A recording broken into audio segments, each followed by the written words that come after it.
কয় টাকা লাগবে? অনেক টাকা লাগবে, প্রায় 5 লক্ষ টাকা। 5 লক্ষ টাকা? হুম। কিন্তু সুমন ভাই বিদেশ যাইব কবে, আর আমরা ফ্ল্যাটে উঠবো কবে? যাইব যাইব, একটা না একটা ব্যবস্থা হইব, তুমি এত টেনশন করো না তো। সে তো 3-4 বছরের ব্যাপার। হুম, বুঝতে পারছি। তাহলে এতদিন আমরা কি করবো? কিছুই করবো না, এখন যা করতেছি বিদেশ যাওয়ার আগ পর্যন্ত তাই করবো।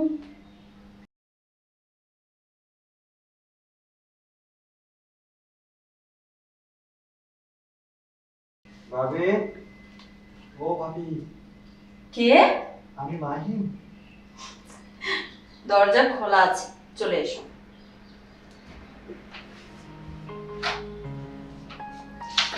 কি আজকে এত জলদি চলে আসলে যে? তোমার ছাড়া ভালো লাগতেছিল না, হুম। আর আজকে সুযোগ পাইছি। চলো, আজকে এলাকা থেকে সব ভালো। তাই তো বলি, আমার জাদু সোনা কিরকম কাঁচা কাজ করতে পারে। বলো। লেকের পারে কনসার্ট হচ্ছে। আচ্ছা এখানে সবাই গেছে। আচ্ছা, ঠিক আছে। আচ্ছা, এই সুমন ভাই যে বিদেশ যাওয়ার কথা ছিল ওইটা কি? বিদেশ যাওয়ার কথা বললে কি হইব নাকি? অনেক টাকা পয়সার ব্যাপার, বুঝো না? টাকা পয়সা কয় টাকা লাগবে? অনেক টাকা লাগবে, প্রায় 5 লক্ষ টাকা। 5 লক্ষ টাকা? হুম। এত টাকা সুমন ভাই পাইবে কোথায়? সুমন ভাই কে শুনে কার কথা? আমি তারে বলছিলাম তোমার মায়ের যে দোকানের পাশে একটা জমি আছে না, জমিটা বিক্রি করে ফেলো, বিক্রি করে তারপর তুমি যাও।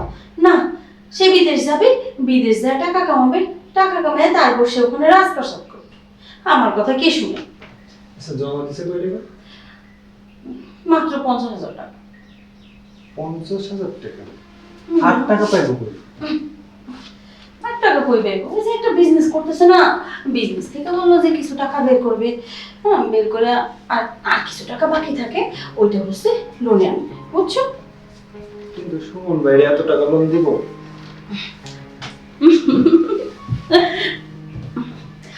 একটা না একটা ব্যবস্থা হবে, এগুলো নিয়ে এত চিন্তা করো না তো। কিন্তু সুমন ভাই বিদেশে না গেলে তো আমারও কিছু হইব না। তুমি কইছো সুমন ভাই বিদেশে না গেলে তুমি আমারে কিছু দিবা না। হ্যাঁ, সেটাই তো। ও যতদিন বিদেশে না যাবে ততদিন তো আমি তোমার কিছুই দিতে পারবো না, বুঝো না? শোনো, আমার মাথায় একটা বুদ্ধি এসে। কি বলতে কথা? বাজার আছে না? হ্যাঁ। বাজারের পাশে আমার অফিস। তো ওই অফিসের পাশেই হচ্ছে সমিতি অফিস। আচ্ছা। ওইখানে রাসেল ভাই নামে একজন আছে, আমার খুবই পরিচিত। তাদের যদি কই, সে তোমারে 5 লাখ টাকা লোন দেবে। 5 লক্ষ টাকা? কি বলো? আচ্ছা শোনো, আমি নিয়ে দিছি, ঠিক আছে? তুমি সুমন ভাইরে দিয়া বিদেশ পাঠাই দিবা। সুমন ভাই সেখানে কাম করবে, কাম করে তোমার তো পাঠাবে, তাই না? এতগুলো টাকা তুমি আমার জন্য এত বড় ঝুঁকি নিবা? শোনো, তোমার জন্য আমি সব কিছু করতে পারি। তাই নাকি? আর সুমন ভাই তো কামে যাইতেছে, হুম। যা ইনকাম করবো তোমারই তো দিব, তাই না? হ্যাঁ, আমারই তো দিব। তুমি আবার আস্তে আস্তে সব শোধ করে দিবে। আচ্ছা, ঠিক আছে। শোনো, তুমি কিন্তু বলছিলা যে সুমন বিদেশে গেলে তুমি দূরে যায় একটা ফ্ল্যাট কিনবা, আর ওই ফ্ল্যাটের মধ্যে আমরা থাকবো। কিন্তু সুমন ভাই বিদেশ যাইব কবে, আর আমরা ফ্ল্যাটে উঠবো কবে? যাইবো যাইবো, একটা না একটা ব্যবস্থা হইব, তুমি এত টেনশন করো না তো। সে তো 3-4 বছরের ব্যাপার। হুম, বুঝতে পারছি। তাহলে এতদিন আমরা কি করবো? কিছুই করবো না, এখন যা করতেছি বিদেশ যাওয়ার আগ পর্যন্ত তাই করবো। আমার লক্ষ্মী সোনা, এখন একটা সুমন দিব, তোমার আমি অনেক আদর্শ হাত দিব, কিন্তু এখন না। সুমন বিদেশ যাওয়ার পর, বুঝছো? এখন তুমি যাও, সুমন যে কোনো সময় চলে আসবে বুঝছো। আরেকটা কথা, ওই লোনের ব্যবস্থাটা একটু করো তাড়াতাড়ি। সুমন যত তাড়াতাড়ি বিদেশে যাইব তাড়াতাড়ি আমি তোমার পাবো, তাই না? শোনো, তুমি কোনো টেনশন করো না। যা করার করতেছি সেটা খুব তাড়াতাড়ি।